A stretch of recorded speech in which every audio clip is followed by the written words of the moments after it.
They say the forest doesn't take people. It calls them slowly, quietly, by name. And if you hear in the rain, it's already too late. Before you fall asleep and forget, tell me, where are you listening from? What time is it there? I ask because the whispers choose their moment carefully. And I need to know who's still awake. Comment now, before the rain starts calling you too. Now listen closely, because what I'm about to tell you might explain why you've been hearing your name in the dark. I've never told anyone this story before. Not properly, at least. Perhaps it's the sound of the rain outside that's given me the courage to finally speak about what happened to me 5 years ago in the Black Hills of South Dakota. There's something oddly comforting about the patter of raindrops against a window, isn't there? A reminder that we're safe inside, separated from the wilderness beyond our walls. At least, that's what we tell ourselves. Do you ever wonder what truly lurks in those ancient forests? What watches us when we believe we're alone? I used to be an avid camper. Every summer, I'd venture out to a different national park. Yellowstone, Yosemite, the Grand Canyon. Anywhere I could pitch a tent and lose myself beneath the stars. It was my escape from the crushing monotony of office life in London. 2 weeks each year where I could breathe properly. But after what happened in the Black Hills, I haven't gone camping since. I haven't even slept with my window open, rain or no rain. It was meant to be just another adventure. My American colleague Daniel had suggested the trip when he learned I'd be in the States for a conference. The Black Hills are mystical, he'd said, sacred to the Lakota. You love it. He couldn't join me. Family emergency, he'd explained, but insisted I shouldn't miss the opportunity. He lent me his equipment, a spacious tent, sleeping bag, portable stove, the works. I remember how he'd hesitated before handing over his battered compass. Stay on the marked trails, he'd advised, uncharacteristically serious. The hills have a way of disorientating people. I'd laughed it off. I was experienced. I'd hiked through the Scottish Highlands alone, navigated the Lake District in dense fog. What challenge was American woodland possibly present? Arrogance. That's what nearly killed me. I arrived at the campsite in early September. The tourist season was winding down, and I relished the relative quiet. There were only a handful of other campers scattered across the grounds, mostly older couples in caravans. I selected a spot at the edge of the designated area, closer to the tree-line than the others. I wanted to feel immersed in nature, not surrounded by people. The first 2 days were glorious. I hiked established trails during daylight hours, marveling at the peculiar rock formations and the dense ponderosa pines that seemed to whisper as the wind moved through them.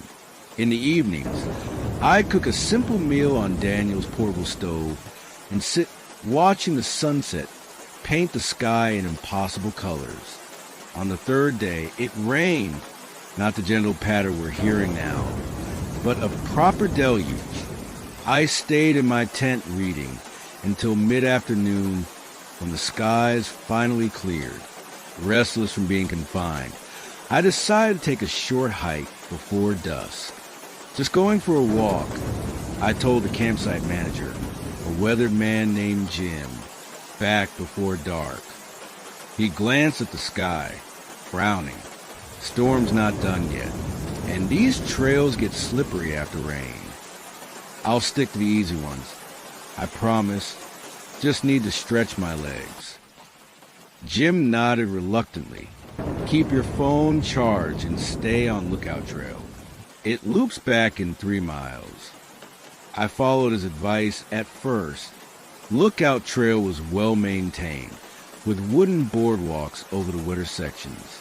But about a mile in, I noticed a narrow dirt path branching off between 2 large boulders. It wasn't marked on my trail map, but it looked well-trodden enough. Curiosity got the better of me. Just a quick detour, I told myself, I'll turn back if it gets too muddy. The path led deeper into the forest, where the pines grew so dense that they blocked out much of the fading daylight. The air felt different here, heavier, somehow charged. I told myself it was just the lingering humidity from rain, but even then, I knew it was something more. Have you ever felt watched by something you couldn't see? That prickling sensation on the back of your neck? That's what I felt with every step I took along that unmarked path. After 20 minutes of walking, I realized I'd gone too far. The sun was sinking rapidly, and the forest was growing darker by the minute. I turned to head back the way I'd come, but nothing looked familiar. The path I'd been following seemed to have vanished. I pulled out my phone. No signal, of course. I tried using the compass app, but it spun wildly, never settling on a direction. Then I remembered Daniel's compass in my pocket. I took it out, but to my horror, it was doing the same thing. The needle spinning rapidly as if pulled by multiple magnetic fields. That's when the first drops of rain began to fall. Within minutes, it was pouring again, harder than before. The forest canopy provided some shelter, but I was quickly becoming soaked and increasingly disoriented. Every direction looked the same. Endless trees disappearing into growing darkness. My heart began racing. I tried to control my breathing, to think logically. Downhill, I thought. Water flows downhill. Find a stream. Follow it to civilization. Basic survival training.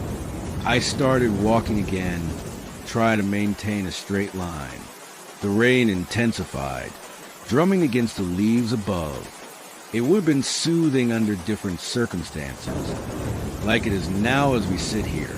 But out there, alone, it was anything but comforting. As the last of the daylight faded, I had to switch on my torch. Its beam seemed feeble against the vast darkness, creating more shadows and illumination. I stumbled on, my boots sinking into the increasingly muddy ground. That's when I heard it for the first time. A voice carried on the wind and rain. At first, I thought it was just water rushing somewhere nearby. But then it came again, clearer this time. My name. Something whispered my name. I froze, my torch beam shaking across the trees before me. Hello. I called out, my voice sounding pathetically small. Is someone there? Nothing but the rain answered me. I convinced myself I'd imagined it, that it was just the wind playing tricks. I pressed on, moving faster now, no longer caring about direction, just wanted to find my way out of those endless trees. Then I saw the light, a faint glow between the trees ahead, steady and yellow, like a campfire or a cabin window. Relief washed over me. Civilization. Help. I hurried toward it, stumbling over roots and rocks, my torch bobbing wildly. As I got closer, I realized it wasn't a campfire or cabin at all. It was a lantern, old-fashioned and oil-burning, sitting on a flat rock in a small clearing. I approached it cautiously. Who would leave a lit lantern in the middle of the forest during a rainstorm? It didn't make sense. Yet there it was, its flame protected from the rain by the glass chimney, burning steadily as if recently lit. Hello? I called again, louder this time. I'm lost. Can anyone help me? The forest seemed to go completely silent. Even the rain sounded muffled suddenly, as if someone had turned down the volume of the world. Then I noticed the carvings on the rock beneath the lantern, strange symbols, spirals, and what looked like crude animal figures. They seemed old, weathered by time, yet the grooves glistened as if freshly cut. I leaned closer, fascinated despite my fear. My fingers reached out, almost of their own accord, to trace one of the spirals. I wouldn't touch that if I were you. The voice nearly stopped my heart. I spun around, torch beam wildly scanning the trees. A figure stood at the edge of the clearing. Tall, lean, dressed in what looked like a park ranger uniform. Relief flooded through me. Thank God, I gasped. I've been lost for hours. The compass wouldn't work, and my phone. The hills disorient people sometimes. The ranger interrupted, stepping forward. In the combined glow of my torch and lantern, I could see his face better. He was older than I had first thought, perhaps in his 60s, with deeply tanned skin creased by the elements. His eyes reflected the lantern light oddly, seeming almost aglow. "I'm Ranger Walker," he said, though I noted there was no name badge on his uniform. "You're a long way from the marked trails." I took a detour, I admitted sheepishly. Then the rain started again and I got turned around. He nodded as if this was a common occurrence. "The rain brings them closer to our world," he said cryptically. A chill ran through me that had nothing to do with my wet clothes. Brings what closer? Ranger Walker didn't answer directly. Instead, he gestured to the lantern. "That's not mine. I've been tracking it for 3 nights now." I frowned, confusion replacing relief. "What do you mean, tracking it? It's a lantern. Someone must have left it here." "Is that what you think?" There was something unsettling in his tone, almost mocking. "Look again."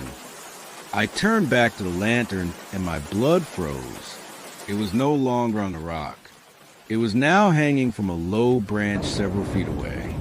"That's not possible," I whispered, backing away. I was looking right at it. "The hills play tricks on visitors," Ranger Walker said, still unnervingly calm, "especially those who wander off the path." My mind raced for a rational explanation. "You moved it," I accused, while I was turned away. He smiled thinly. "I've been standing right here." As at the punctuated statement, the lantern flickered and was suddenly hanging from a different branch. Further away, deeper into the trees. What the hell is happening? My voice cracked with fear. "They're called wisp lights," Ranger Walker explained. "The Lakota have other names for them. They lead travelers astray. Those who follow them too far don't come back." I looked from him to the lantern, which seemed to sway slightly, though there was no breeze. "I don't understand." "You're not meant to." He reached into his pocket and pulled out something that gleamed dully in the light of my torch. A silver whistle. Some things in these hills are older than human understanding. They were here before us, and they'll be here long after we're gone. My heart was hammering so hard I could feel it in my throat. "Are you to help me get back to the campsite or not?" Ranger Walker studied me for a long moment. "That depends," he finally said. "On what? On whether you're still you." A chill shot down my spine. "What are you talking about?" Instead of answering, he raised the whistle to his lips and blew. I heard nothing, no sound emerged, but I felt something, a vibration in the air that seemed to pass through my body like a wave. The lantern went out. In the sudden darkness, illuminated only by my torch, I saw Ranger Walker's face change. His expression hardened as he stared at me. "What did you see?" he demanded. "When the whistle blew, what did you see?" "Nothing," I stammered. "I didn't hear anything." "Not here. See." He took a step toward me. "If you were one of them, you have seen the true nature of things for a moment. The whistle reveals." I was beginning to think the ranger was unhinged. I needed to get away from him, find my own way back. "Look, I appreciate your concern, but I really need to get back to the campsite. If you could just point me in the right direction." You didn't answer my question, he interrupted, his voice suddenly harsh. What did you see when I blew the whistle? Nothing.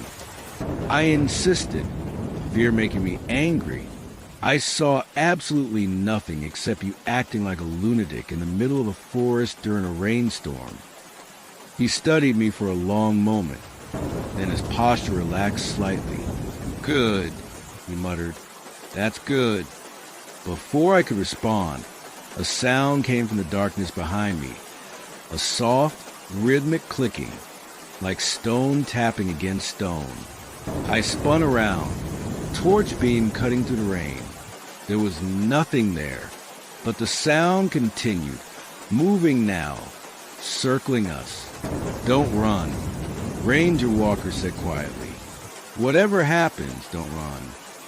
The clicking grew louder, coming from multiple directions now. I turned in a slow circle. Torch beams sweeping the tree around the clearing. The rain seemed to be falling harder, limiting visibility to just a few meters. What is that? I whispered. The ones who follow the lights, he replied. The lost ones. As he spoke, my torch beam caught something moving between the trees. A figure, human-shaped but wrong somehow. It moved with an unnatural gait, jerky and too quick. Before I could focus on it, it was gone, melting back into the darkness. Another appeared to my right, closer this time. In the brief moment my light found it, I saw what looked like a man in hiking clothes, but his movements were marionette-like, his head tilted at an impossible angle. Then he too vanished. They're drawing power from it, Ranger Walker said. Electronics fail around them. On cue, my torch died completely. The darkness was absolute, broken only by occasional flashes of lightning that illuminated the clearing in frozen tableaus of terror. In those strobing moments, I caught glimpses of figures at the edge of the trees, 5, maybe 6 of them, standing perfectly still, watching us. Do you know what true fear feels like? It's not just your heart racing or adrenaline pumping. It's a different state of consciousness entirely. Your mind fragments. Part of you detaches, watches from above as your body trembles and your breath comes in ragged gasps. Time stretches and contracts. Every sense heightens to the point of pain. That's where I was in that moment. Suspended in pure, distilled fear. Give me your hand, Ranger Walker commanded, his voice eerily calm. I hesitated, then felt his cold fingers wrap around my wrist. He pressed something small and hard into my palm, a stone of some kind. Keep this with you. Don't let go of it, no matter what. Lightning flashed again. The figures were closer now, arranged in a circle around us. In that brief illumination, I saw their faces, or rather, the absence of faces. Where features should have been, there were only smooth, blank expanses of skin, like unfinished sculptures. I bit back a scream. They can't cross the circle, Ranger Walker said. Not unless we break it. I looked down. In the next lightning flash, I saw that we were standing within a circle of small white stones, similar to the one now clutched in my hand. I hadn't noticed them before, hadn't seen Ranger Walker place them. Had they always been there? What are they? I managed to ask, my voice barely audible over the rain. They were people once, he replied. Hikers, campers, locals. They followed the lights too far, stayed too long. Another flash. The figures had moved again, still maintaining their circle but pressing closer to the invisible boundary of stones. One stood directly in front of me, not 3 meters away. Though it had no eyes, I could feel it staring, studying, hungering. How we get past them? I whispered. We don't, Ranger Walker said. We wait. For what? Dawn, They retreat with the first light. The thought of spending an entire night in that clearing, surrounded by those things, sent a fresh wave of panic through me. That's hours away. My torch is dead. We have no shelter. No. They're testing you, he interrupted. Feeding on your fear. Control it. Easy for him to say. He'd clearly done this before. For me, it was like being told not to breathe. Lightning flashed again, longer this time, illuminating the scene in stuttering pulses. The figures were moving now, circling us, their movements jerky and uncoordinated like damaged film footage.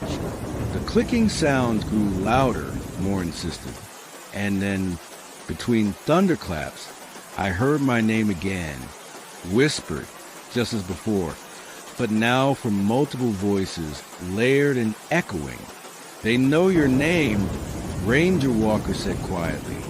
Did you tell it to the lights? I shook my head, then realized he couldn't see me in the darkness. No, I said, but I heard my name before in the forest, before I found the lantern. He was silent for a moment. When he spoke again, his voice had changed, become more urgent.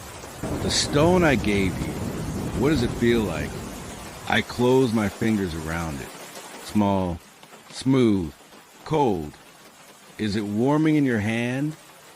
I concentrated on the sensation. No, still cold. Another pause. It should be warming, he said. And now there was something like fear in his voice for the first time.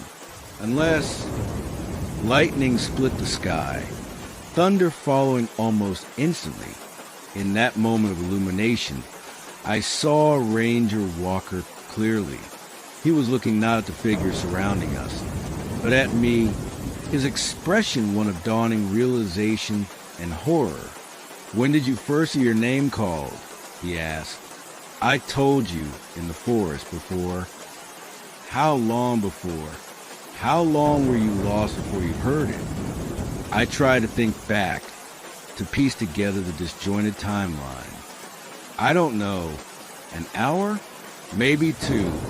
He took a step back from me, still within the circle of stones, but now as far from me as the boundary would allow. And the compass, he said. You said it didn't work. When did it stop working? Right after I left the marked trail.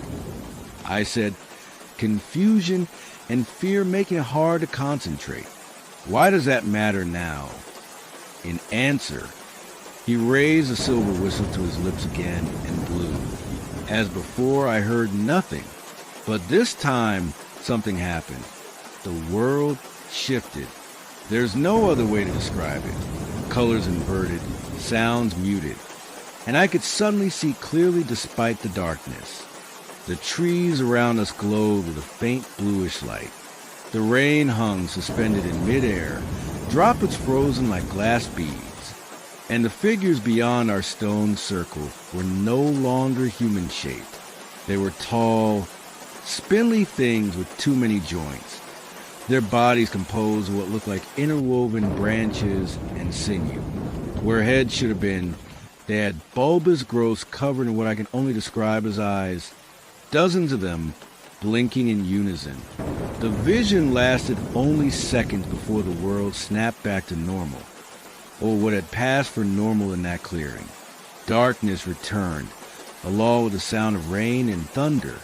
But now I could still see the creatures, their true forms superimposed over their human disguises like a double exposure photograph. The revelation wasn't limited to them. I could see other things too. Symbols glowing in the air, patterns in the arrangement of trees, currents of energy flowing to the ground beneath us. And I could see Ranger Walker clearly now, despite the darkness. See what he truly was. Not human. Never human. He saw the recognition in my eyes. You shouldn't have been able to see, he said, his voice different now, layered, like multiple voices speaking in unison. The whistle doesn't work on humans. My mind reeled. I am human, I insisted, though even as I said it, Doubt crept in. If I could see what the whistle revealed. When did you last eat? He asked suddenly. Or drink? Or sleep? Do you remember? I opened my mouth to answer, then stopped. I couldn't remember. I had clear memories of the conference, of meeting Daniel, of arriving at the campsite. But after that, things became blurry. Had I eaten at my campsite? Slept in my tent? I must have, but I couldn't summon specific memories of doing so. What's happening to me? My voice sounded distant to my own ears. You followed the lights, he said simply. You've been following them for days. That's not possible.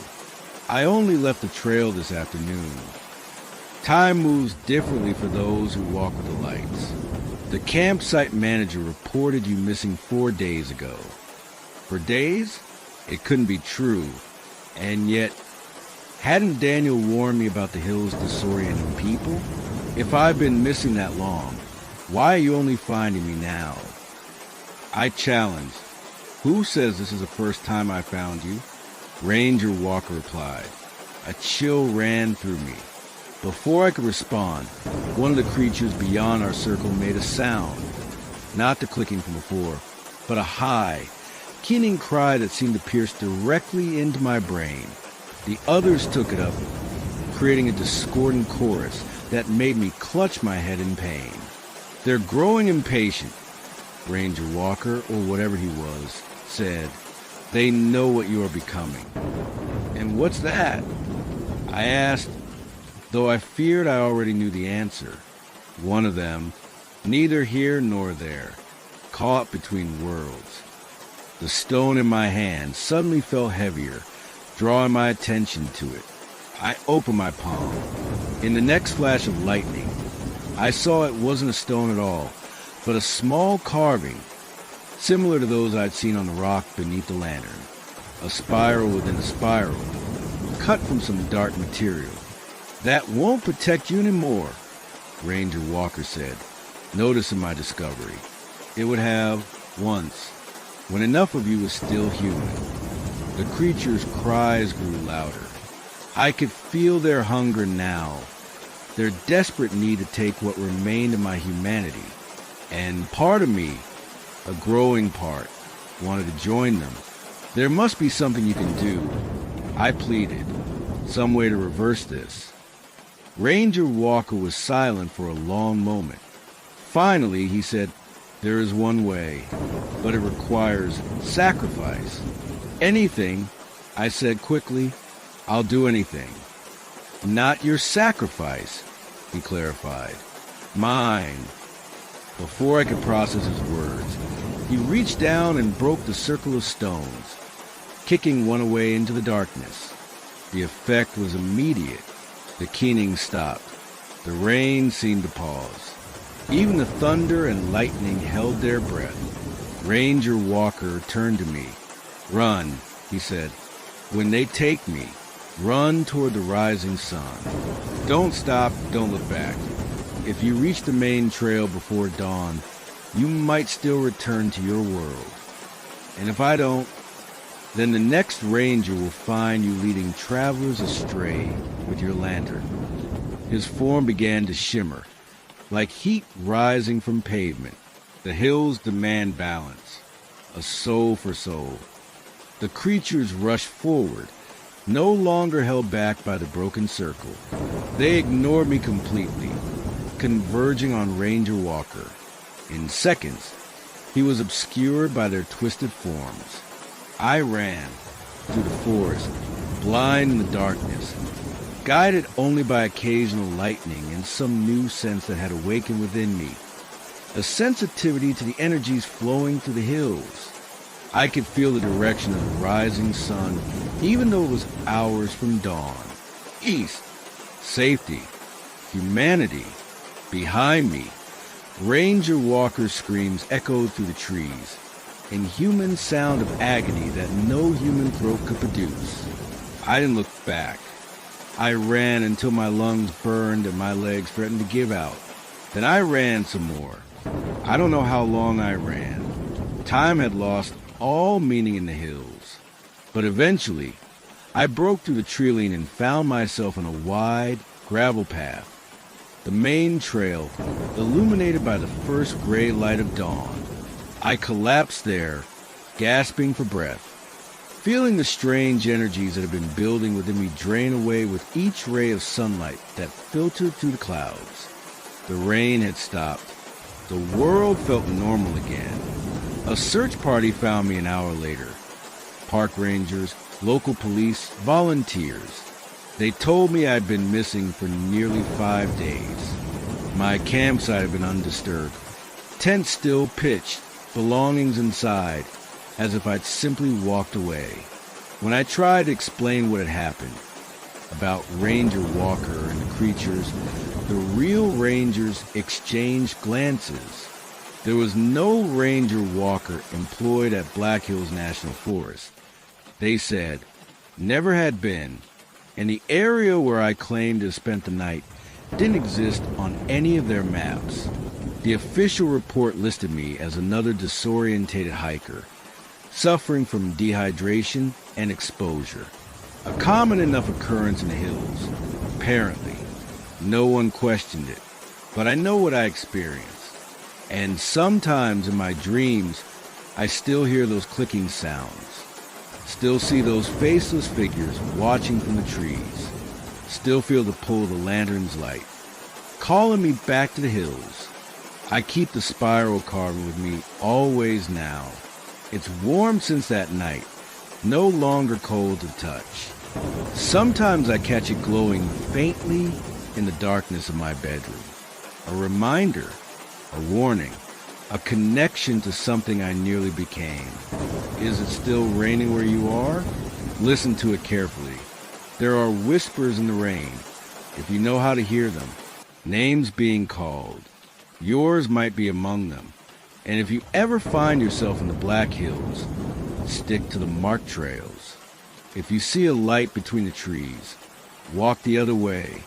And if someone calls your name from the darkness, don't answer. Don't ever answer.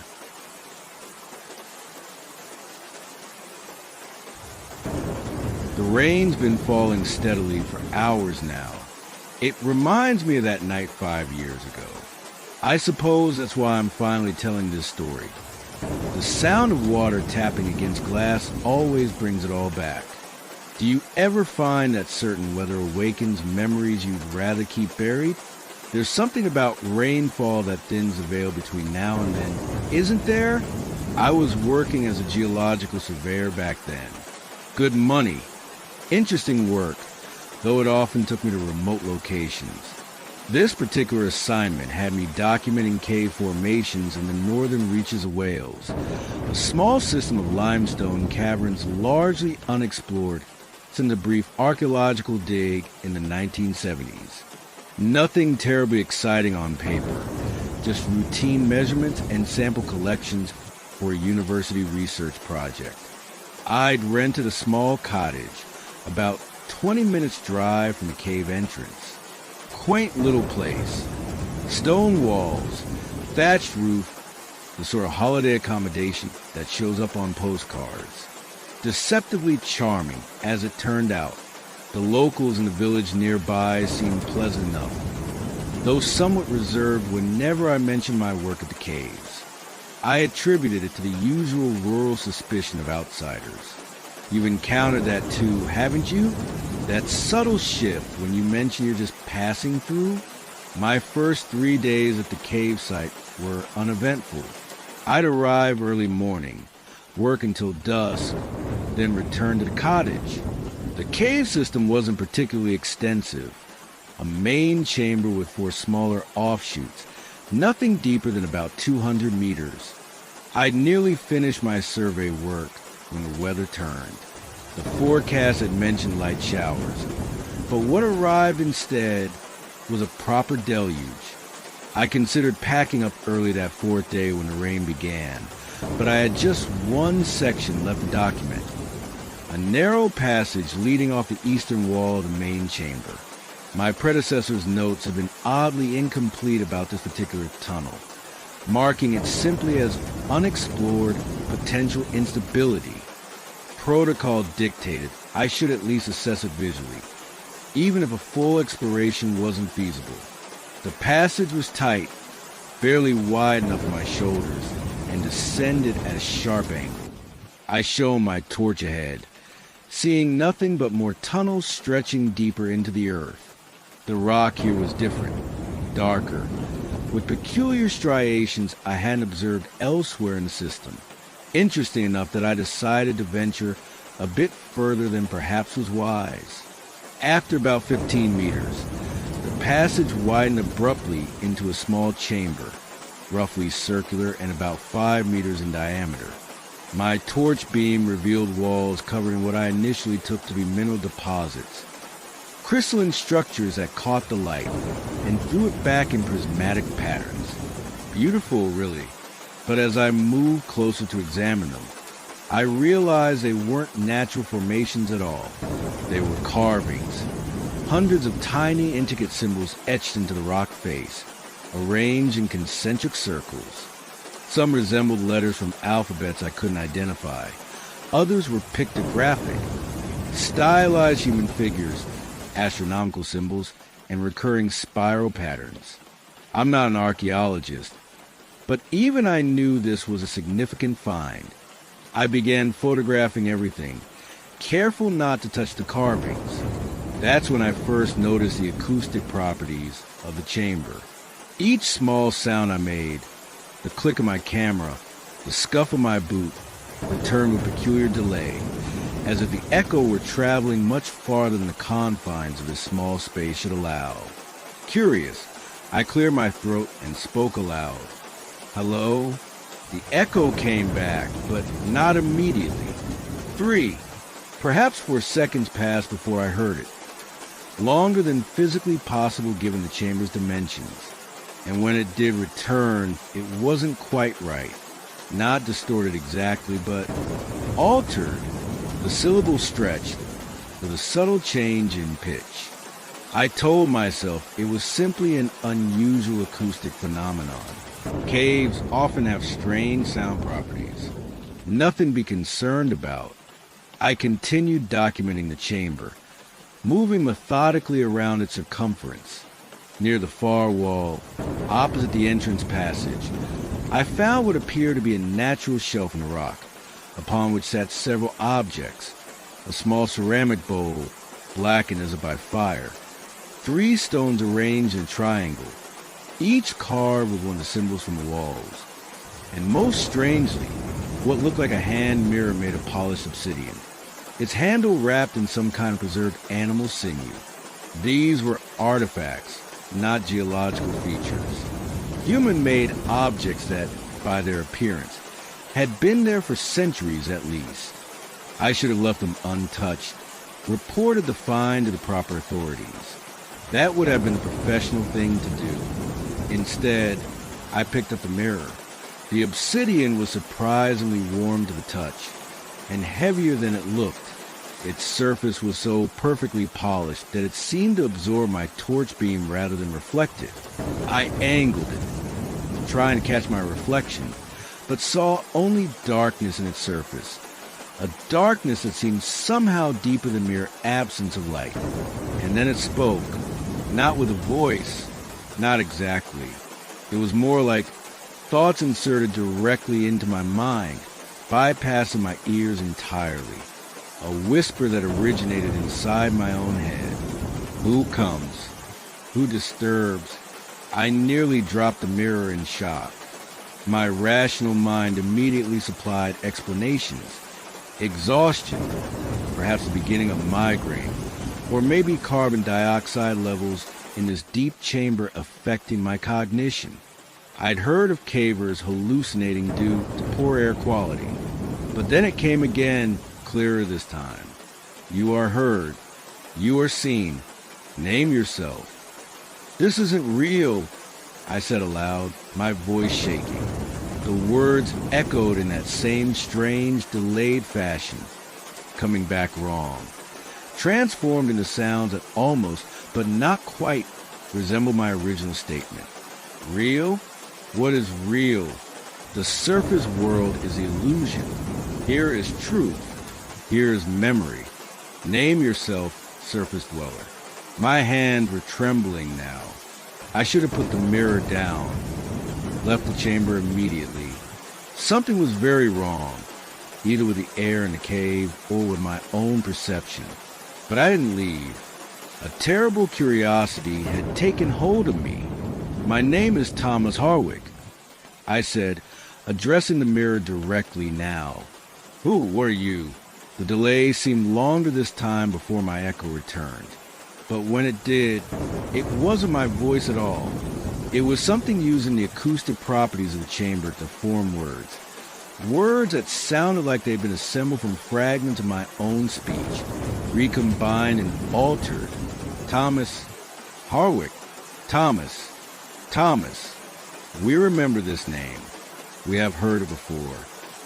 A chill ran through me. That's not possible. I've never been here before. Time is circular. What will be has been. What has been will be again.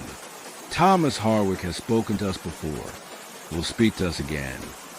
Outside, miles above us, thunder cracked, so powerful that I felt the vibration even this deep underground. Small fragments of limestone dislodged from the ceiling, pattering around me like the first warning of a cave-in. I needed to leave.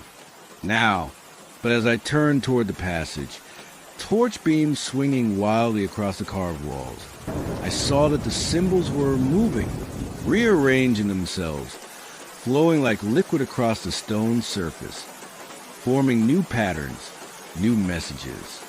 Not yet. The voice that wasn't a voice said, "The storm comes. The way thins. Speak with us a while, Thomas Harwick." "I have to go," I insisted, backing toward the tunnel entrance. "The cave might be flooding. It's not safe. Safety is illusion. Remain. Learn. Remember." Another crash of thunder, closer this time. The ground beneath my feet trembled, and suddenly, horribly, I could hear water, fast-moving water, somewhere in the tunnel system. The storm must have been even more severe than I'd realized. Flash flooding in caves is a death sentence. I lunged for the passage, but as I reached it, my torch beam revealed that it was already filling with water, a dark, rushing torrent pouring down from the main chamber. There would be no escape that way. I was trapped. "There must be another way out," I said, my voice high and tight with rising panic. "Another passage." "There is no way out," the voice replied, almost gently. "There's only the way in. Deeper, further, beyond." The water was beginning to spill into the chamber now, swirling around my boots. Cold, so cold it burned. I scrambled backward, seeking higher ground, but the chamber floor was depressingly uniform. Within minutes, the water would fill this space entirely. In desperation, I shone my torch around the chamber once more, searching for any feature I might have missed, a crevice, an opening, anything. The beam caught the obsidian mirror, which I dropped in my panic. It lay half submerged now, the dark water seeming to flow both into and out of its surface, as if the mirror were both reflecting the flood and somehow generating it. And I understood then, with a clarity that defied rational explanation, that the mirror was a door, a threshold, a way through. The water had reached my knees, numbing my legs with its icy embrace. My torch flickered, once, twice, then went out, plunging me into absolute darkness. No, not absolute. There was a faint glow coming from the mirror, a deep purple luminescence that seemed to pulse in rhythm with my racing heart. "Choose," the voice said, no longer in my head, but seeming to come from the very walls around me. "Drown in the waters of your world, or step through into ours." This isn't real, I said again, but with less conviction. The water had reached my waist, and I could no longer feel my legs at all. This is a hallucination. Carbon dioxide poisoning, or reality is consensus. The voice interrupted. Your consensus is breaking. Ours is strengthening. Choose quickly, Thomas Harwick. The threshold weakens with the storm. The water had reached my chest, forcing me to tilt my head back to keep my face above the surface. In the mirror's purple glow, I could see the carved symbols from the walls now floating freely in the water around me, three-dimensional and luminous, spinning and combining in impossible configurations. I had seconds left at most. Choose, the voice insisted. And God help me, I did. I took a deep breath, pushed off from the chamber floor, and swam toward the mirror. Its glow brightened as I approached, pulsing faster.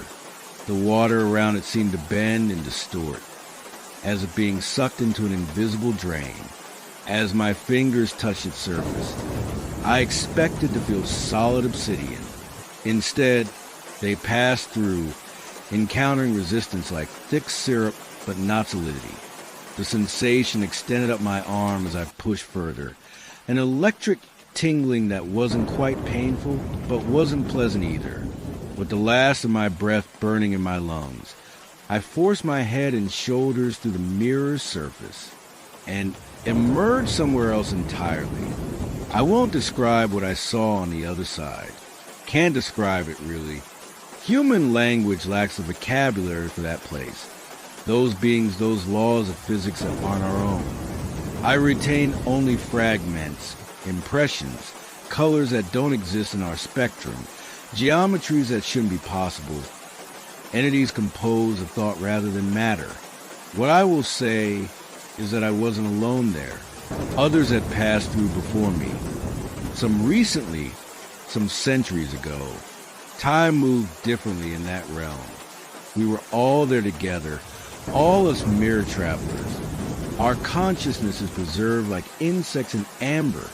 They spoke to me, these others, taught me, showed me truths I wasn't ready to understand. And eventually, they showed me how to return. Though they warned me I wouldn't come back unchanged. I emerged in the mirror 3 days later, according to the search party that found me huddled on the floor of the main chamber. The flash flood had indeed occurred, devastating the lower sections of the cave system. By all rational accounts, I should have drowned, trapped in that dead-end chamber. The search party seemed almost disappointed to find me alive. The locals among them wouldn't meet my eyes. One old man made a warning gesture when he thought I wasn't looking. They had questions, of course. Where'd I been for 3 days? How had I survived the flood? Why were my clothes completely dry when they found me? I gave them a story about finding a high pocket in the rock, waiting out the worst of the flooding. They pretended to believe me. I pretended not to notice their disbelief. The university terminated my contract shortly after. Budget constraints, they claimed, though I later learned they'd hired someone else within the week. My final report, detailing the chamber with its carvings and artifacts, was quietly shelved. When I followed up months later, I was told there was no record of such a chamber ever being documented. I tried to find it again, of course. Returned to Wales the following summer with my own equipment. But the narrow passage off the main chamber was gone, collapsed in the flood, according to the new guide. No chance of excavation, given the instability of the entire eastern section. Only I know it wasn't collapsed. The way had been deliberately sealed. By whom or what, I can't say for certain. But sometimes I dream of those locals with their averted eyes and protective gestures. And I wonder how many generations they've served as guardians of that threshold. The most troubling thing, though, the changes. Small at first, heightened sensitivity to sound, occasional glimpses of those impossible colors in ordinary objects, dreams so vivid they left physical evidence behind. A feather on my pillow, mud on the sheets, water pooling on the floor, then less subtle effects. Electronics malfunction around me now. Mirrors sometimes show something else lurking behind my reflection. And the rain, God, the rain. When it falls heavily like tonight, I can hear them again, whispering, calling me back. Sometimes I find myself standing before mirrors in the dark, my fingers tracing their surface, feeling for that syrupy resistance that would tell me the way is open again. I've caught myself speaking in languages I don't know, reciting words a human vocal cord shouldn't be able to form. And I've begun carving symbols on the walls of my flat, concentric circles of them, matching those from the chamber. I don't plan to do it, just find myself completing another ring, the knife in my hand, with no memory of starting. They're coming through, you see, bit by bit, using me as their door. That's why I've asked you here tonight, why I've told you this story as the rain falls. I needed someone else to know, to understand what's happening, what's coming, and I needed someone to hold this. You feel its weight, don't you? The unusual warmth of the obsidian against your skin. They don't like being separated from it. I can hear them protesting even now, but I can't be trusted with it any longer. The circles are almost complete. The threshold grows stronger each day. Take it far from here. Bury it. Sink it in deep water. Whatever you do, don't look into its surface when it rains. Don't listen for the echoes of your own voice coming back wrong.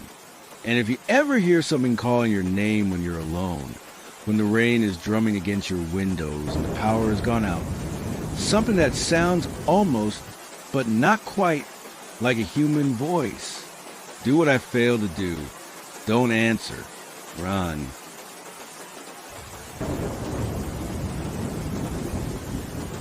Listen to the rain hitting the window. Soothing, isn't it? The steady rhythm, the gentle patter against glass. Safe inside while the world outside turns cold and wet.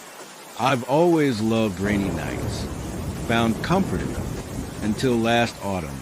That is, now when I hear rain, particularly at night, I remember that stretch of country road in South Dakota.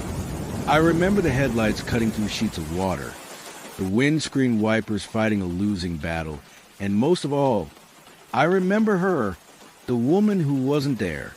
I was driving back to Minneapolis after a disappointing business trip to Rapid City. The Black Hills region had seemed like the perfect location for our company's team-building retreat. Scenic, isolated, with that rustic American charm our London office had specifically requested. But the venue I'd visited was dilapidated, the trails too rugged for our executives, and the nearest decent restaurant a full 30 minutes away. My boss wouldn't be pleased. To make matters worse, a storm system had moved in earlier than forecasted. My rental car's GPS estimated a 6-hour drive back to Minneapolis, where I could catch my flight home the following afternoon. The sensible decision would have been to stay another night in Rapid City and set off in the morning, but I'd already extended my trip by a day, and I had meetings scheduled for the day after my return to London. I thought I could manage the drive if I was careful. The first 2 hours were uneventful, if tense. The rain was heavy but consistent. The traffic light. I had the radio tuned to a local station playing classic rock, though the signal grew increasingly patchy as I moved further from civilization. By the time I reached the halfway point of my journey, somewhere east of Wall, the radio offered nothing but static and the occasional fragment of a voice too distorted to understand. The real trouble began when I missed a turning. The GPS recalculated, directing me onto smaller roads, still paved but narrow, with no streetlights and few reflective markers. The darkness pressing around my headlights, the rain now coming down in sheets. I could barely see 20 feet ahead. I should have turned back, found my way to the main highway again. But the GPS insisted this route was fastest, and I was tired, anxious to make progress. So I pressed on, my speed reduced to a crawl, knuckles white on the steering wheel. It was nearly midnight when I saw the figure on the roadside, a flash of pale color against the darkness, caught in my headlights for just an instant before I passed. A person, standing motionless in the pouring rain. I braked instinctively, then hesitated. This was the middle of nowhere. No houses nearby, no broken down vehicles that I could see. Just empty grassland stretching into rain-swept darkness. What was someone doing out here at this hour, in this weather? Common sense warred with conscience. I was alone on a deserted road in a foreign country. Every horror film I'd ever seen advised against stopping. But then again, what if someone genuinely needed help? I checked my mirrors, seeing nothing but darkness. After a moment's deliberation, I put the car in reverse and slowly backed up until my headlights once again illuminated the figure. It was a woman. She stood perfectly still at the edge of the road, wearing what appeared to be a white dress, now soaked through and clinging to her thin frame. Her dark hair hung in wet ropes around her face, which was lowered, hidden from view. She didn't look up at my approach, didn't react to the headlights or the sound of my engine. I lowered my passenger window, just enough to call out, "Are you all right? Do you need help?" For several seconds, she didn't respond, didn't move at all. I was beginning to think she hadn't heard me over the rain when, slowly, she raised her head. I couldn't make out her features clearly through the rain and darkness. Just a pale oval of a face turned toward me. Her stillness was unnerving. No hunching against the rain. No arms wrapped around herself for warmth. Just that unnatural, patient stillness, as if she'd been standing there for hours, waiting. "Hello?" I called again. "Do you need a lift somewhere? A phone?" Another long pause before she responded. Her voice surprisingly clear despite the drumming rain. "I need to get home," she said. Not a request, not a plea. A simple statement of fact. "Where's home?" I asked, already reaching over to unlock the passenger door. "I can drop you at the nearest town." "East," she said. "Just keep driving east." A warning bell sounded in the back of my mind. This wasn't right. Normal people didn't stand motionless in midnight rainstorms. They didn't direct strangers to drive them east without specifying a destination. And yet, I couldn't just leave her there, could I? If something happened to her, if she died of exposure or was hit by another car, how would I live with myself? "Get in," I said, pushing the door open. "You're soaked through." She approached the car with the same unhurried movements, each step deliberate, as she folded herself into the passenger seat. I caught a stronger impression of her appearance. Young, perhaps mid-20s, with delicate features and very pale skin. Her dress was white as I first thought, but a light blue, though so drenched it appeared nearly colorless. She wore no jacket, no shoes, just a thin dress, plastered with skin that looked too white, almost bluish in the dim light of the car's interior. "You must be freezing," I said, turning the heater up. "There's a blanket in the back seat if you want it." She didn't respond, didn't reach for the blanket, just sat perfectly straight, hands folded in her lap, eyes fixed on the road ahead. Water dripped steadily from her hair, her dress, pooling on the leather seat. "I'm James," I offered, putting the car in drive and easing back onto the road. "What's your name?" "Sarah," she said after another of those uncomfortable pauses. "What happened, Sarah? Why were you out there? Did your car break down?" "I need to get home," she repeated, as if I hadn't spoken. "Keep driving east." The GPS was still directing me southeast, toward the interstate that would eventually take me to Minneapolis. I wondered if her home was along the way, or if I was making a detour, but she offered no clarification, and I found myself oddly reluctant to press for details. We drove in silence for several minutes, nothing but the sound of rain and wipers between us. I snuck glances at her when I could. Despite the heater's warmth, she wasn't shivering, wasn't moving at all, really, except for her eyes, which occasionally darted to the roadside as if searching for Are you American? I asked, desperate to break the uncomfortable silence. I'm from London myself, just here on business. I know what you are, she said, her voice so soft I barely heard over the rain. Something in her tone made my skin prickle. I focused on the road ahead, telling myself I'd misheard or that she'd meant nothing by it. Just an odd choice of words. How far to your home? I asked, glancing at the dashboard clock. It was past midnight now. Not far now, she murmured. We're getting close. Do you feel it? Feel what? The thinning, she said.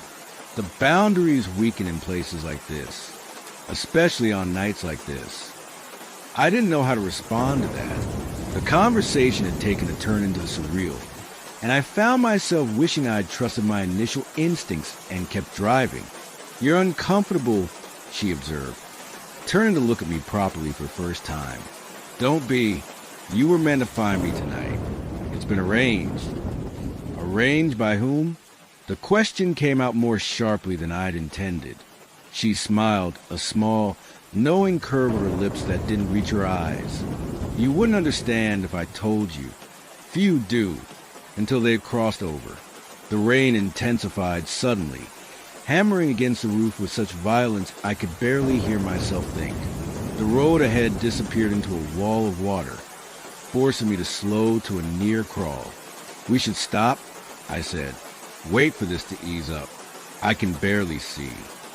No, she said, an edge entering her voice for the first time. We can't stop now. We're almost there. Almost where exactly? I demanded, patience wearing thin. You still haven't told me where I'm taking you. The crossing point, she said, as if it should be obvious. The place where the way opens. It only happens on certain nights, when the storm is right and the stars align. Tonight is such a night. I'd had enough. This woman was clearly unwell, possibly dangerous. I needed to find the nearest police station or hospital or any populated place where I could leave her with professionals. I reached for my phone to check the Maps app for nearby towns, but found the screen black and unresponsive. Dead, though I'd charge it fully before leaving Rapid City. Your devices won't work here, Sarah said mildly. We're in between now. In between what? I snapped, fear beginning to edge out concern. Worlds, she replied simply. States of being.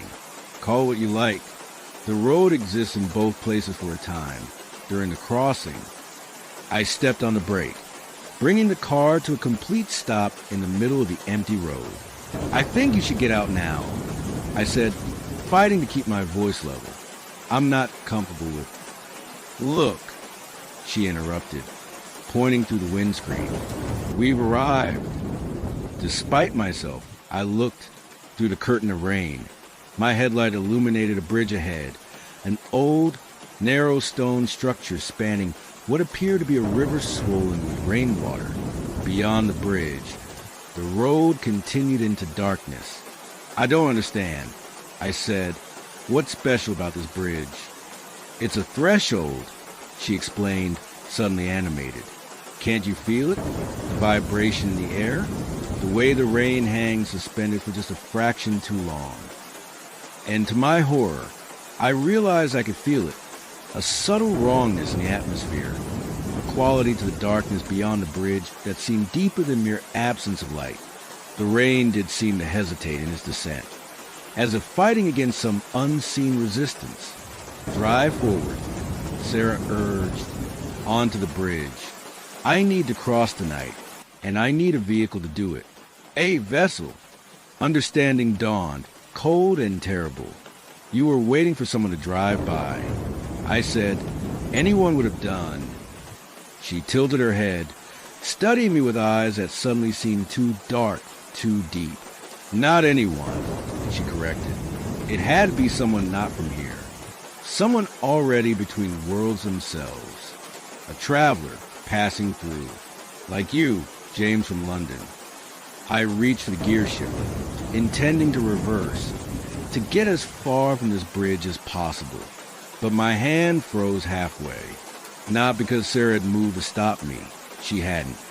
But because I couldn't make myself complete the action. Some force held me immobile, my body no longer entirely my own. What are you doing to me? I whispered. Nothing you haven't allowed, she replied. You invited me in freely. You offered assistance freely. The rules require consent. I didn't consent to this. Didn't you? When you backed up to find me. When you unlocked your door. When you agreed to drive me east. Each action was a choice, freely made. My hand moved to the gear shift of its own accord, putting the car back in drive. My foot pressed the accelerator gently. We began rolling forward, toward the bridge. What happens if we cross? I managed to ask, fighting uselessly against my body's betrayal. Everything changes, Sarah said, a note of longing in her voice. I return home after too long in exile, and you'll see what I've seen. Know what I know, the world behind the world. And if I refuse, she gave me that small, cold smile again. You already haven't. The front tires hit the bridge with subtle change in sound. The stone surface hummed beneath us. A vibration I felt in my teeth and my bones. The headlights seemed to dim, though the dashboard showed them on full power. What are you? I asked, no longer bothering to hide my fear. Sarah turned to look at me fully. As she did, her appearance shifted. Nothing dramatic, no monstrous transformation, but subtle details changed. Her skin lost its bluish pallor, gaining a healthy flush. Her hair dried instantly, styled in a way that would have been fashionable decades ago. Her dress, once sodden and clinging, was now simply elegant. A vintage design from perhaps the 1950s. Most disturbing of all, the rainwater that had been pooling in my passenger seat was gone, as if she'd never been wet at all, as if the rain had never touched her. I was like you once, she said, her voice warmer now, almost kind. A traveler who picked up the wrong passenger, who crossed when they shouldn't have. I've been trying to get back ever since. We were halfway across the bridge now. The humming intensified, and the rain was falling upward, drops rising from the river below to join the clouds above. Please, I begged, I don't want this. Few do at first, she acknowledged, but you'll understand soon, when we cross over, when you see.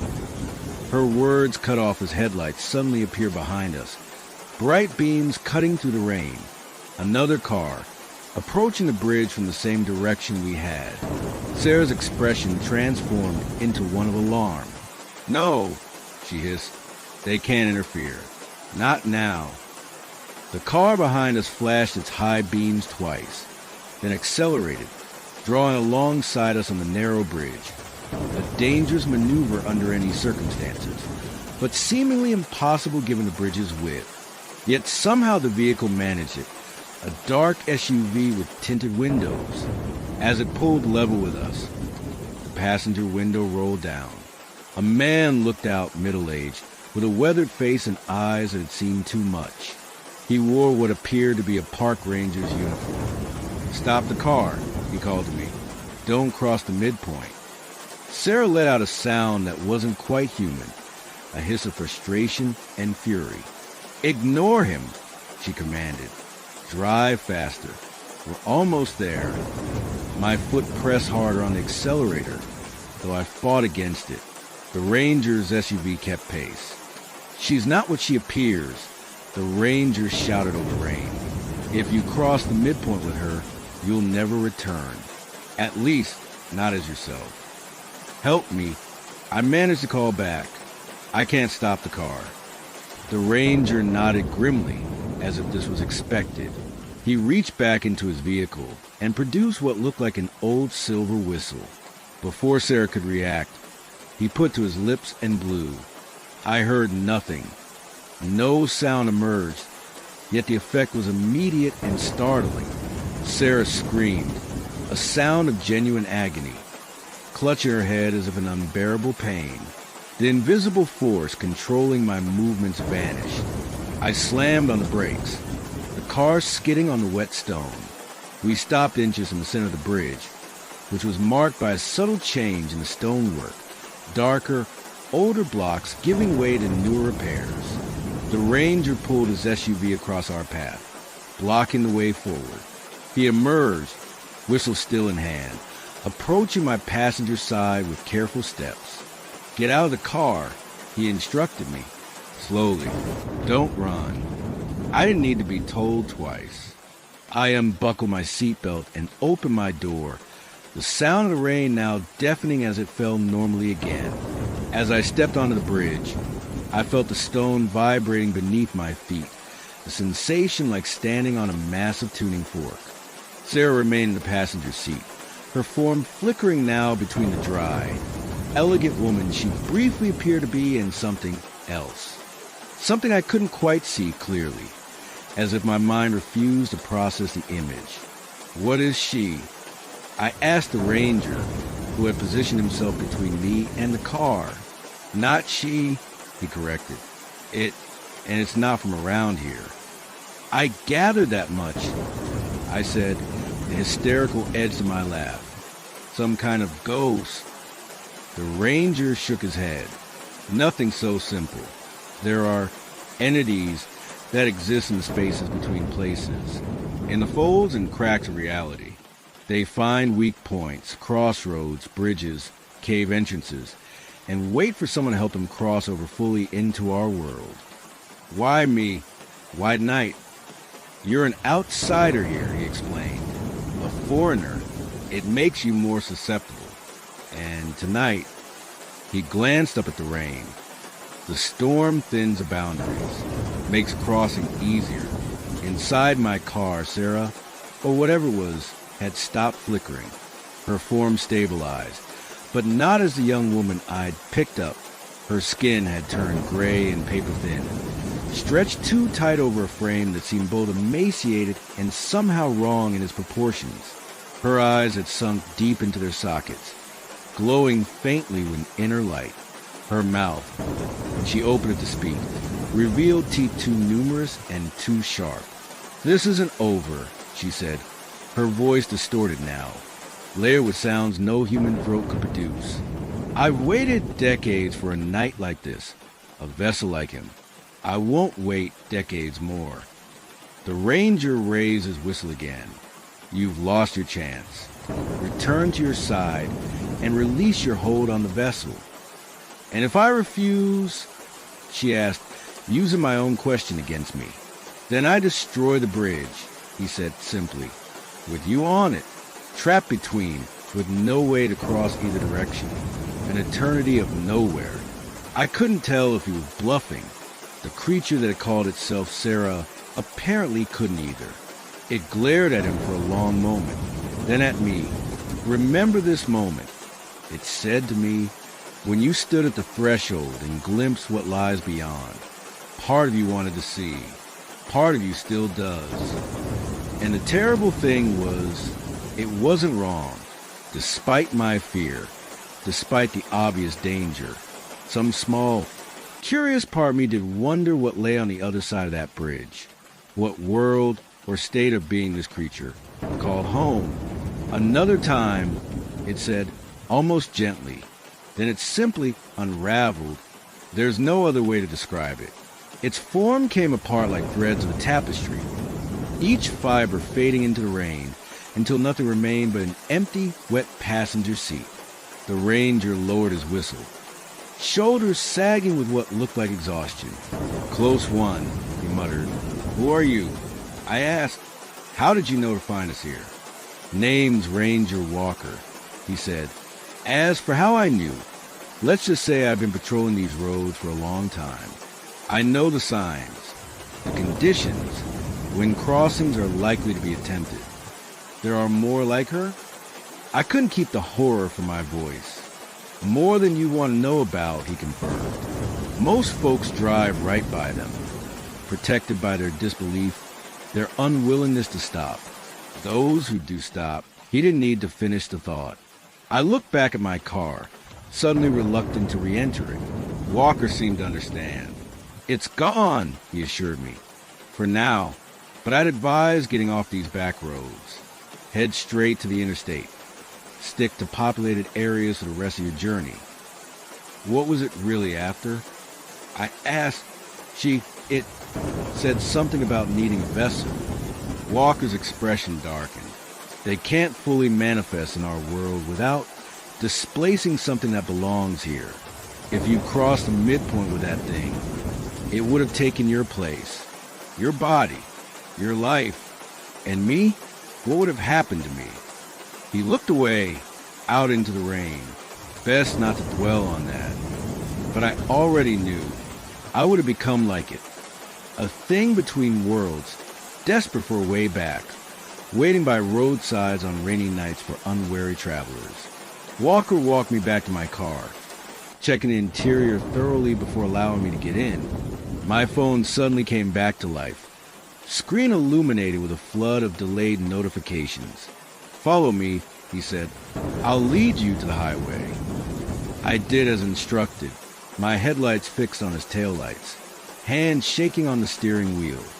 True to his word, he led me to an interstate on-ramp about 20 minutes later.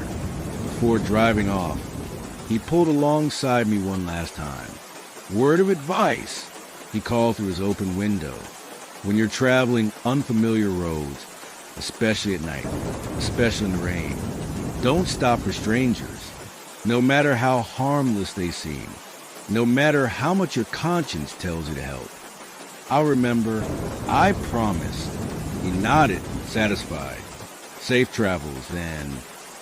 I watched his SUV disappear into the rain before merging onto the interstate, comforted by the presence of other vehicles, the distant glow of civilization ahead. I made it to Minneapolis by dawn, exhausted but intact. I caught my flight home as planned, tried to put the entire incident behind me, told myself it had been a hallucination brought on by fatigue and the stress of driving in dangerous conditions. But on rainy nights like this, I know better. I know what waits on lonely roads and the places between. I know how thin the boundaries can become. And sometimes, when I'm driving alone at night and see a figure by the roadside, I feel the briefest urge to stop, to look directly at what most people drive right past, protected by their disbelief, to ask the questions whose answers lie just on the other side of that bridge. But I keep driving. I always keep driving. And if you're listening to this on a rainy night, headlights cutting through darkness on some lonely stretch of road, and you see a figure waiting patiently by the roadside, keep driving too. Some passengers are better left unpicked.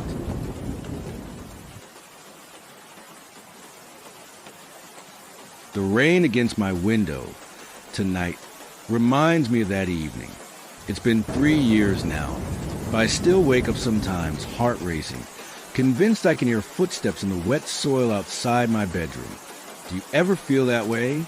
That certain sounds can transport you instantly back to the worst moment of your life? I was a doctoral student back then, researching indigenous folklore in the American Midwest.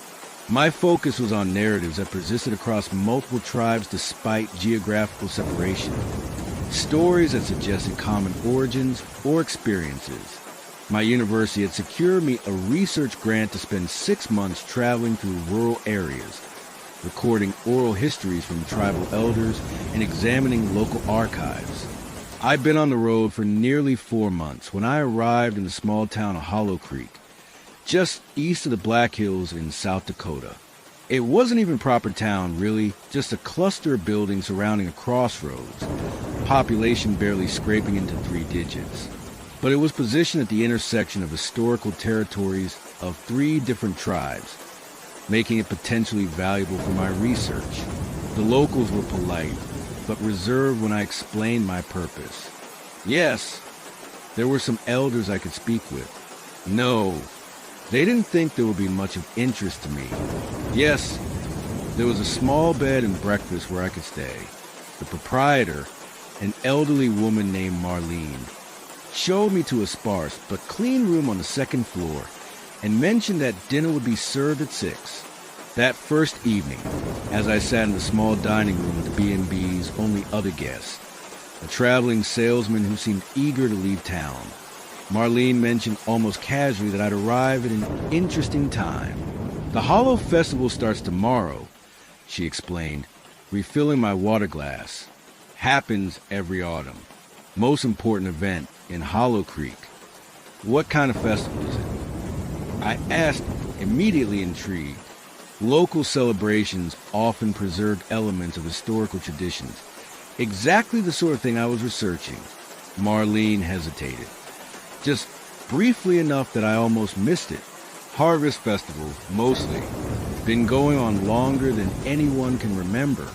There's a feast, some ceremonies in the old forest north of town. Nothing too exciting, but everyone attends. The salesman snorted softly. Everyone who doesn't know better. Marlene shot him a look that could curdle milk. He returned his attention to his plate. Would it be possible for me to attend? I asked, for my research? Another of those barely perceptible hesitations.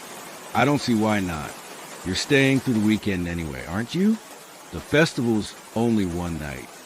Before I could ask more questions, she changed the subject, inquiring about my plans for the following day. I mentioned the names of 2 tribal elders I hoped to interview, and she nodded approvingly, suggesting I visit the local historical society as well. Mary Blackwood runs it, she said. Got records going back to the first European settlements. Might have something on those folklore connections you're looking for. I thanked her for suggestion and retired early, planning a full day of interviews and research before the festival in the evening. The next morning brought steady rain, gentle but persistent, the kind that seems like it could continue for days. I borrowed an umbrella from Marlene and made my way through the quiet streets to my first appointment. The tribal elder, a man in his 80s named Joseph White Eagle, received me in his small home at the edge of town. He was courteous but guarded, answered my questions about traditional stories with carefully considered responses that somehow managed to convey very little. When I mentioned I would be attending the Hollow Festival that evening, something changed in his demeanor, a subtle tightening around the eyes, a new stillness in his hands. Why would you want to do that? He asked. I'm interested in how local traditions preserve elements of older cultural practices. I explained. Festivals often contain rituals and symbols that have been passed down for generations, sometimes from pre-colonial times. He was quiet for a long moment, studying me with eyes that had seen nearly a century of changes. Some traditions, he finally said, are preserved for reasons beyond cultural heritage. Some continue because they must. What do you mean? He sighed, suddenly looking every one of his 80-plus years. The Hollow is old, older than my people, older than any people. We didn't create that ceremony. We inherited it, just as the white settlers inherited it from us. My researcher's instincts were immediately alert. This was potentially significant. A suggestion of pre-Columbian cultural transfer. Inherited from whom? I asked. That's the wrong question, he replied. The right question is, inherited why? For what purpose does the Hollow continue, generation after generation, regardless of who lives in this place? Before I could press further, he stood, signaling that our interview was over. At the door, he touched my arm lightly. If you must attend tonight, keep to the edges. Don't participate. Don't eat the food. And whatever happens, don't enter the forest circle. His warning left me unsettled, but even more intrigued. I spent the rest of the morning at the Historical Society, where Mary Blackwood, a sharp-eyed woman in her 60s, helped me navigate their small but well-organized archives. I found several references to the Hollow Festival dating back to the mid-1800s, when European settlers first established a permanent community here. The descriptions were frustratingly vague. Annual ceremonies in the forest, community feasts, references to renewal and appeasement. What exactly are they appeasing? I asked Mary, showing her a journal entry from 1873 that mentioned the appeasement being successful this year. She closed the ledger I'd been examining with a decisive snap. Old-fashioned language, she said briskly. They meant the harvest, of course. Agricultural communities were always at the mercy of natural forces. Bad weather, poor crops. It's only natural they develop rituals to try to ensure good fortune.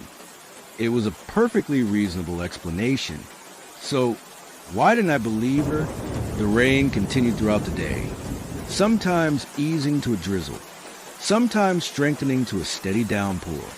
By late afternoon, when I returned to the B&B to change the evening's festival, the ground was thoroughly saturated.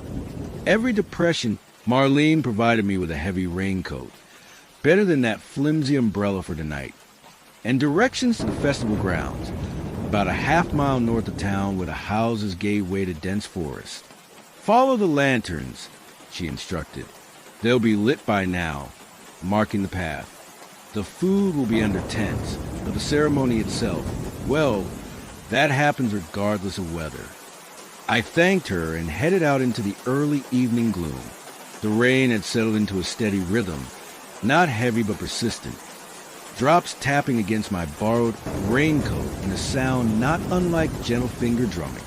The daylight was fading rapidly, but as Marlene had promised, lanterns had been placed at intervals along the narrow dirt road leading into the forest, each one casting a small sphere of warm light against the deepening shadows. As I approached the tree line, I began to hear sounds carrying through the wet air, voices, music, the crackling of what must have been a substantial bonfire despite the rain. The path curved, and suddenly I emerged into a large clearing where it seemed the entire population of Hollow Creek had gathered. The scene was visually striking. A series of large canvas tents had been erected around the edges of the clearing, sheltering tables laden with food and drink. Dozens of lanterns hung from poles and low-hanging branches, creating islands of light throughout the space. In the center of the clearing stood the bonfire I'd heard, somehow burning fiercely despite the continuous rain, a massive pyramid of logs easily 15 feet high, flames leaping toward the darkened sky. Most remarkable of all was the edge of the forest surrounding the clearing. The trees here were ancient, their massive trunks and spreading canopies suggesting centuries of growth. They were arranged with an unnatural precision, forming a perfect circle around the open space, their branches intertwining overhead to create what appeared to be a living dome. Despite the rain falling everywhere else, the ground beneath this natural canopy remained largely dry. People moved throughout the space, greeting each other, filling plates with food, drinking from pottery cups. Children darted between adults, playing some kind of game involving the lantern poles. At first glance, it appeared to be exactly what Marlene had described, a typical harvest festival, unremarkable except for its atmospheric setting. But as I moved further into the clearing, I began to notice discordant details. The food on the tables wasn't the typical fare I'd expect. No casseroles or pies or fried chicken. Instead, there were arrangements of wild mushrooms, dark bread studded with what looked like seeds and nuts, and large clay bowls filled with a thick, red stew that steamed in the cool air. The drink being served wasn't beer or cider, but cloudy liquid poured from stone jugs. The music, too, was strange, produced by instruments I couldn't immediately identify. creating melodies that seemed to hover just at the edge of recognizable patterns before veering into progressions that made something in my chest tighten uncomfortably.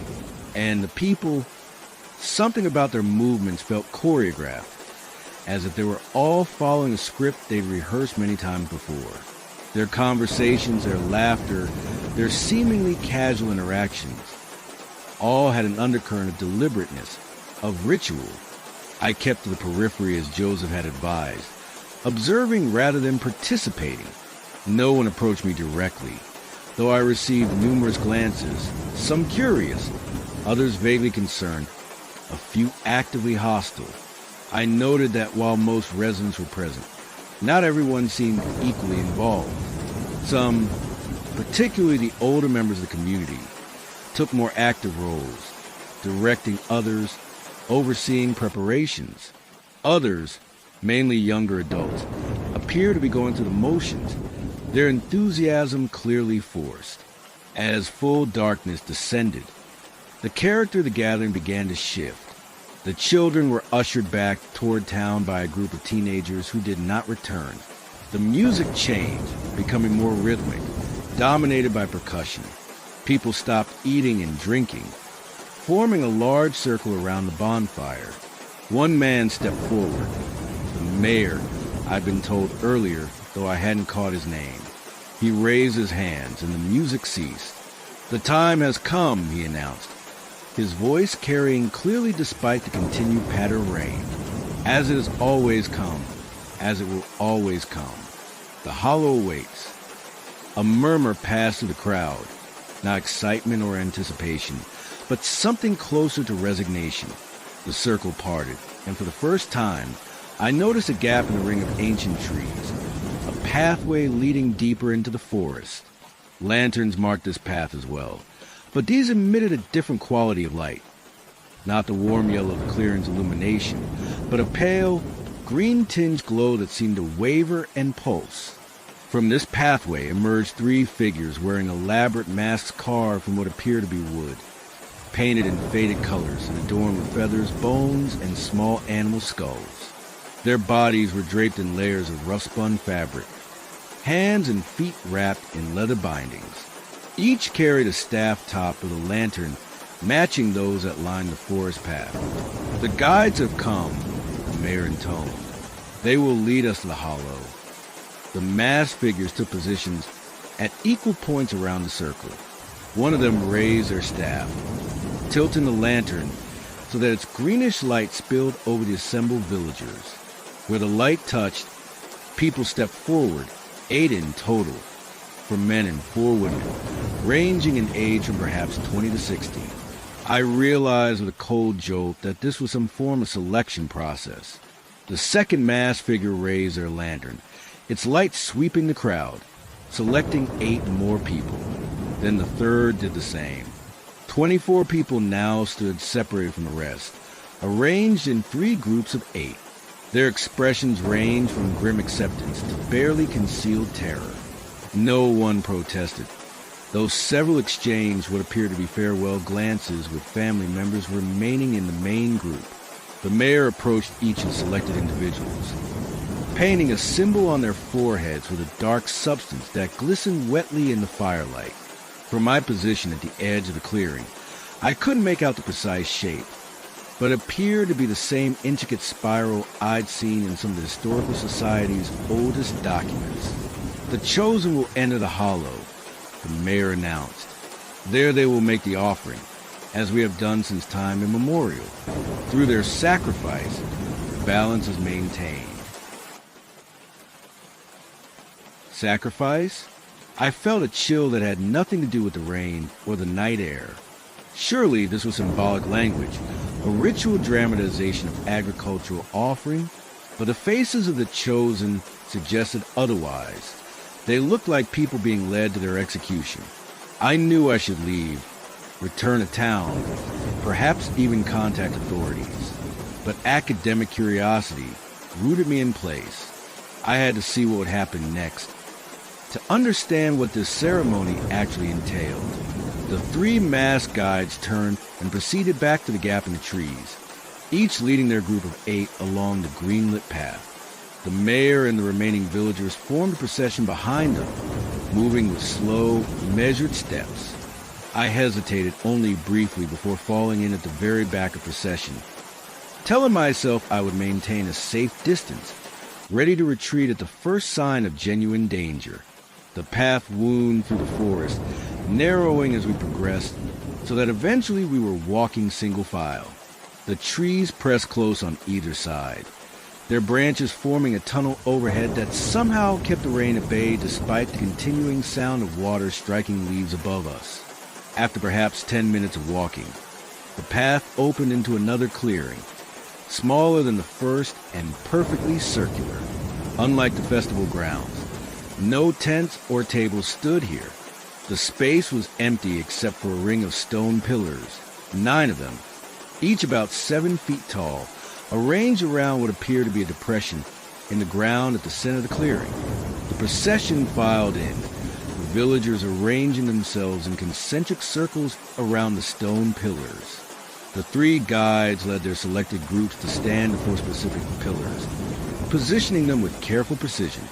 From my position at the edge of the clearing, I could now see that what I'd taken for a depression was actually an opening, a perfectly circular hole perhaps 15 feet in diameter, its edges lined with fitted stone that disappeared into darkness below. The hollow, I presumed, some kind of natural sinkhole or cave entrance, incorporated into local mythology and ritual. The mayor stepped forward, standing at the edge of the opening.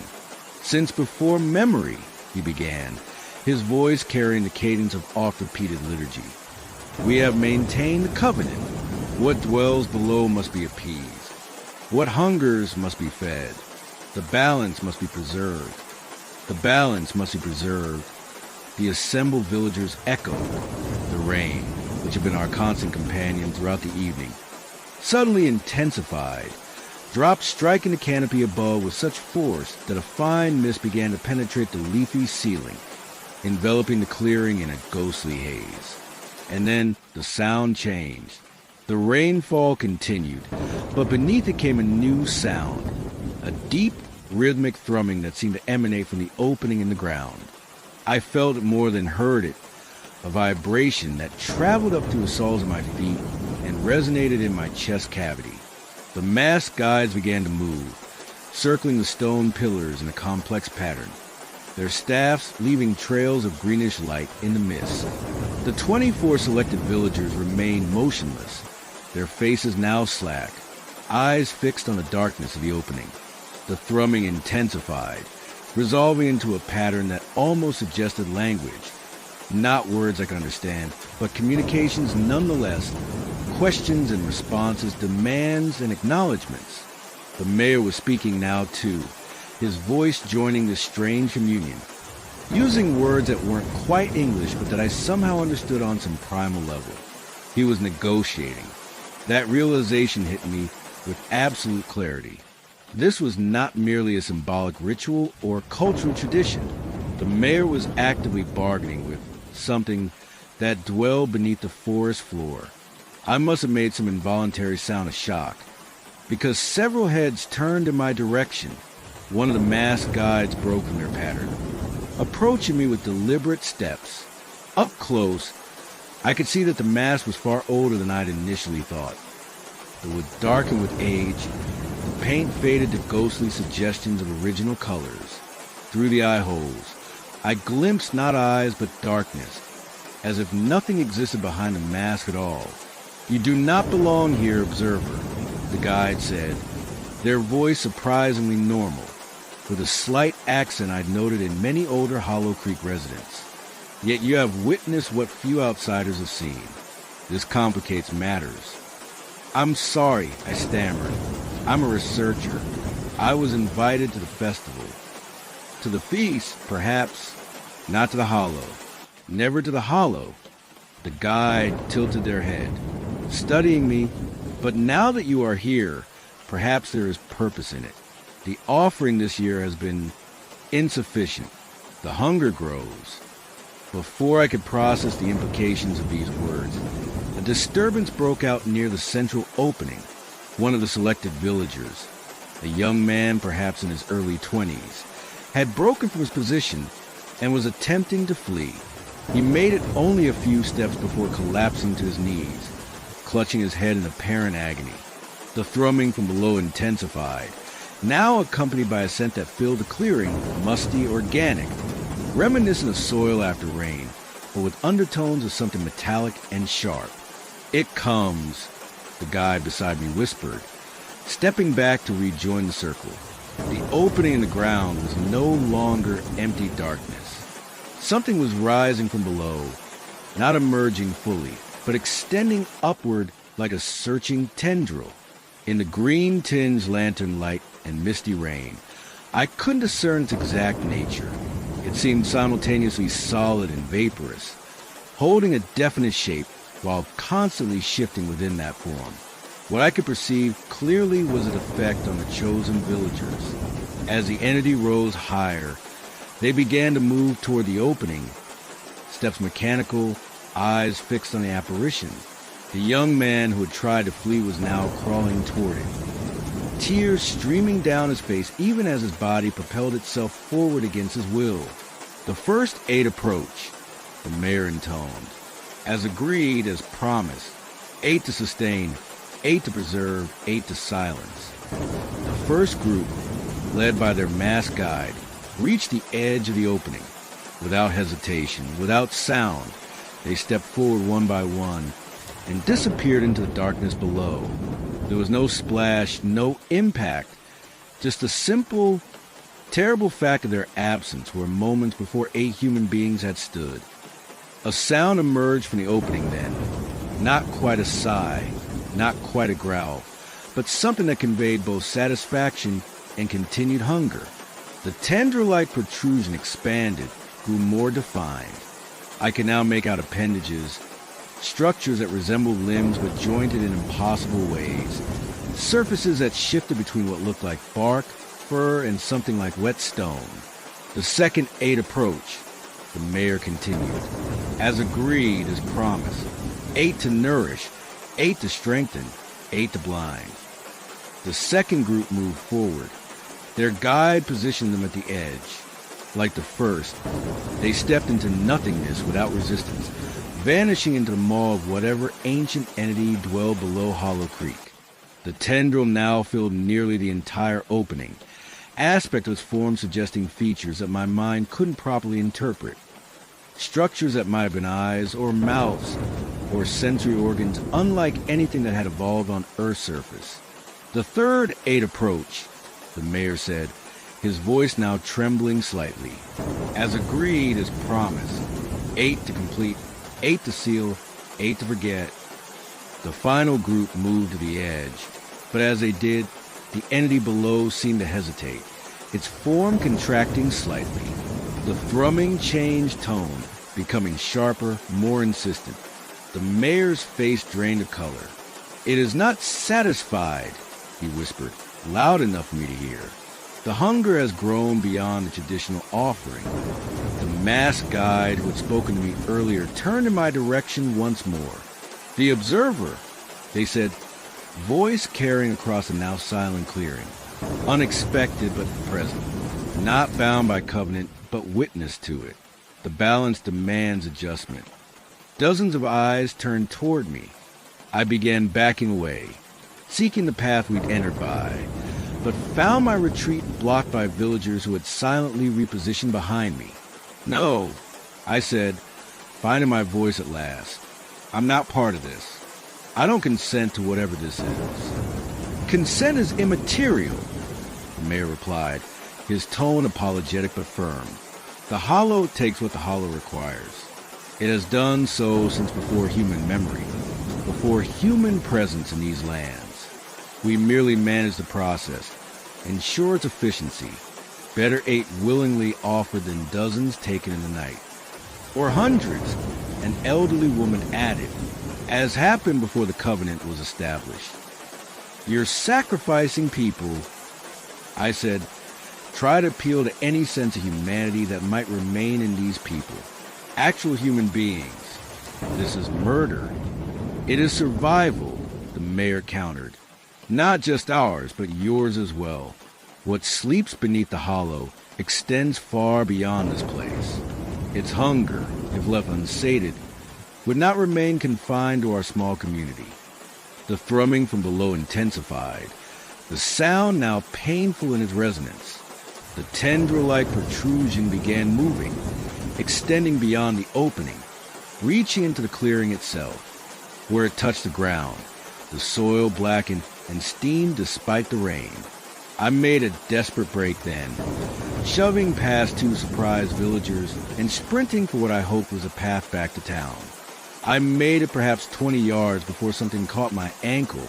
Not a hand, but something cold and rough, like stone given impossible flexibility. I fell hard, the breath knocked from my lungs, and felt myself being dragged backward across the wet ground. Panic gave me strength I didn't know I possessed. I kicked frantically, connecting with something that yielded then tightened its grip. Fingers scrabbling in the mud, I managed to grasp a fallen branch, using it to strike blindly behind me. There was a sound, not quite a cry, but a vibration that suggested pain or at least irritation, and the grip on my ankle momentarily loosened. I pulled free and scrambled to my feet, abandoned any thought of finding the path, and simply ran into the darkest part of the forest, away from the lanterns, away from a hollow. Behind me, voices called out an alarm, and I heard the mayor shouting instructions. The thrumming grew louder, seeming to come from the ground itself now, vibrating through tree roots and soil. I ran blindly, branches whipping my face, underbrush tearing at my clothes, the borrowed raincoat catching on thorns and nearly pulling me off balance. I have no clear memory of how long I ran, or the exact path I took. The forest seemed to go on forever, the darkness absolute now that I was far from any artificial light. The rain continued, soaking through my clothing, plastering my hair and my skull, running into my eyes and obscuring what little visibility remained. At some point, I collided with a fallen tree, the impact sending me sprawling into a shallow stream bed swollen with rainwater. The cold shock of it brought a moment of clarity. I lay still listening. The forest had gone silent.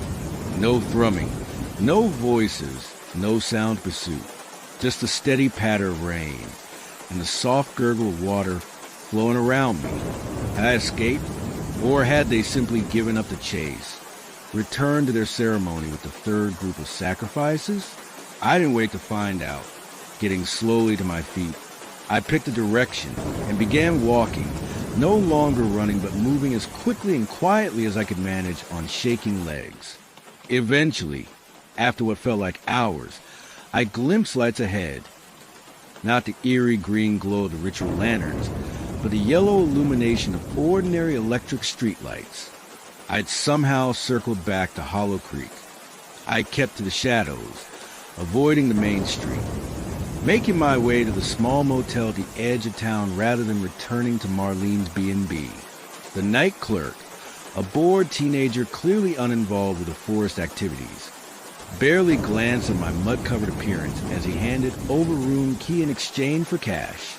I spent the night with a chair propped against a door handle, jumping at every sound, convinced that at any moment the mayor or the masked guides would come for me. By dawn, when no one had appeared, I gathered my few possessions and left town, abandoning my research materials and several personal items. I drove nonstop for hours, putting as much distance as possible between myself and Hollow Creek. When I finally stopped at a roadside diner 2 states away, I pulled out my phone to report what I'd witnessed, only to find all my photos and recordings from the previous day corrupted beyond recovery. Even my notes, stored in a cloud-based app, had been reduced to gibberish. It was as if Hollow Creek had reached through digital space to erase any evidence of its secrets. I considered reporting the incident to authorities anyway, but what would I say? That a small town was conducting human sacrifices to appease some ancient entity living underground? Without evidence, it would sound like the ravings of an unstable mind. In the end, I abandoned my doctoral research entirely, changing my academic focus to something safer, more conventional. I told myself I was being rational, that perhaps the stress of months on the road had caused me to misinterpret what I'd seen.